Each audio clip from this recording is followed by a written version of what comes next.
Hello!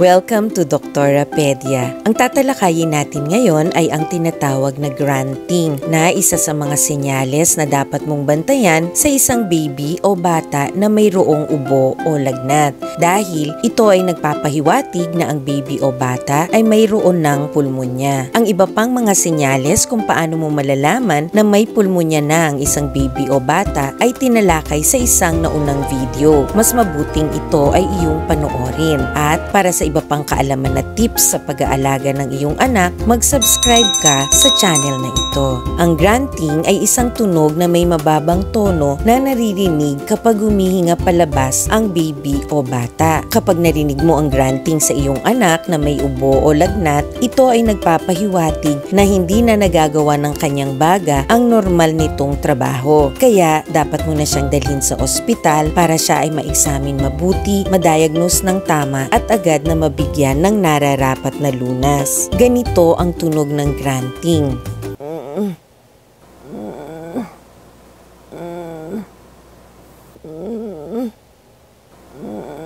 Kaya lang, minsan, maaring mayroong mga pagkakataon na maaari kang malito dahil maaari mong isipin na ang iyong anak na may ubo o lagnat ay humihilik lang o mayroon siyang snoring at hindi grunting ang iyong naririnig. Ang paghilik o snoring ay maaaring marinig kapag may nakaharang sa pagdaan ng hangin mula sa ilong o bibig pababa papunta sa tubong daanan ng hangin papuntang baga. Kaya, ang tunog ng snoring ay karaniwang maririnig kapag ang baby o bata ay humihinga paloob o nag-i-inhale. Ang snoring na naririnig sa pag-exhale o paghinga palabas, bagamat maaaring marinig minsan ay hindi pangkaraniwan. Karaniwan, sa pag-inhale o paghinga paloob naririnig ang snoring. Ganito ang tunog ng snoring.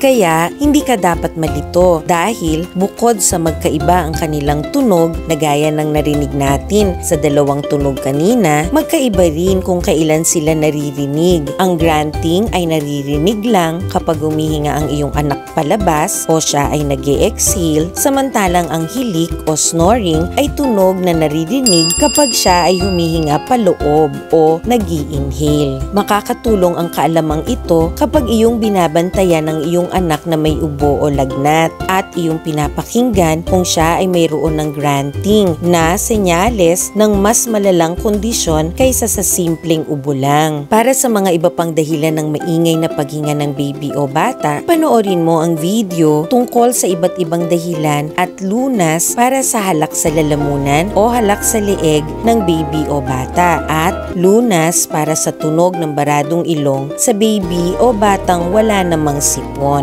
At ang mga link para sa iba pang video ay nasa description ng video na ito. Paalala na ang video na ito ay para sa dagdag kaalaman lamang. Hindi ito naglalayong pumalit sa pagkonsulta, pag-examine, pag-diagnose at paggamot ng isang doktor. Magkonsulta sa inyong doktor tungkol sa kalagayan ng inyong anak. Please like and share this video, subscribe sa channel na ito, and click the notification bell. Thank you for watching and see you sa next video.